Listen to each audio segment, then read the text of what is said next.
And with that, it is now my pleasure and honor to introduce the President of the United States, George W. Bush. Those weapons of mass destruction have got to be somewhere.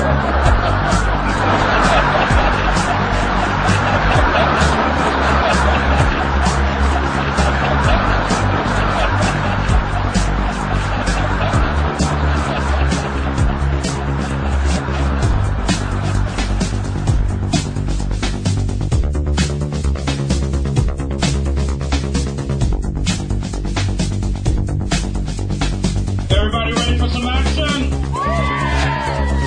Everybody ready to make some statement that needs to be made about peace with justice?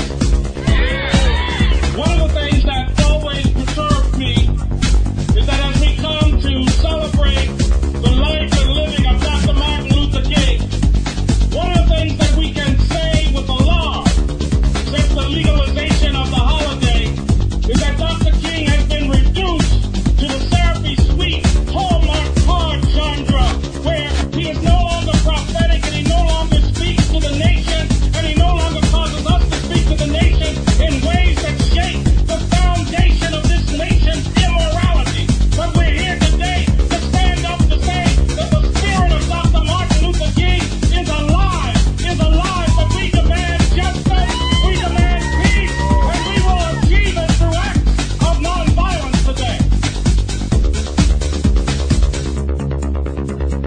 When Martin King stood up on April 4th, 1967, at the Riverside Church to speak out against the war in Vietnam, people told him not to speak out, but he spoke out anyway, thank heavens. And he said that America is the biggest purveyor of violence in the world. And we know that that is still the truth. That is still the reality.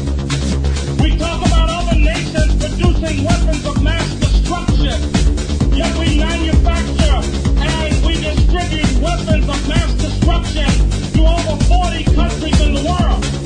In a sense, we paid for the Taliban. We paid for Osama bin Laden. We trained them.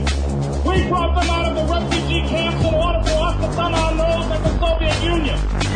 The CIA talked about it as blowback, meaning that somehow when you do things now and they have a consequence in the future, and boy did this have a consequence.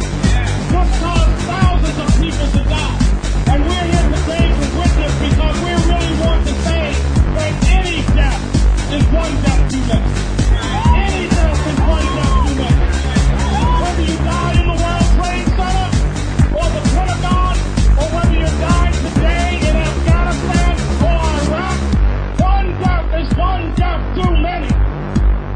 One death is one death too many. One death is one death too many.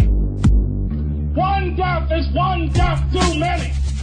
We need to make it very clear that we are going to build a peace movement in this country. That we're going to resurrect a peace movement in this country. And it's going to speak truth to power. It's going to speak truth to all the profiteers. It's going to speak dignity and hope to the world. We're going to build a peace movement in this country.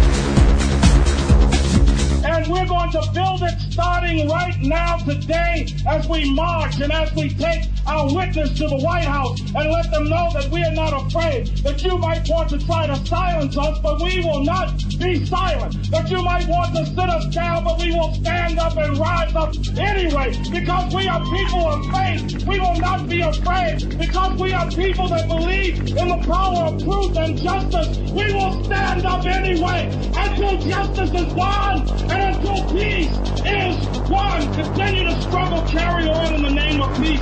Nonviolent resistance.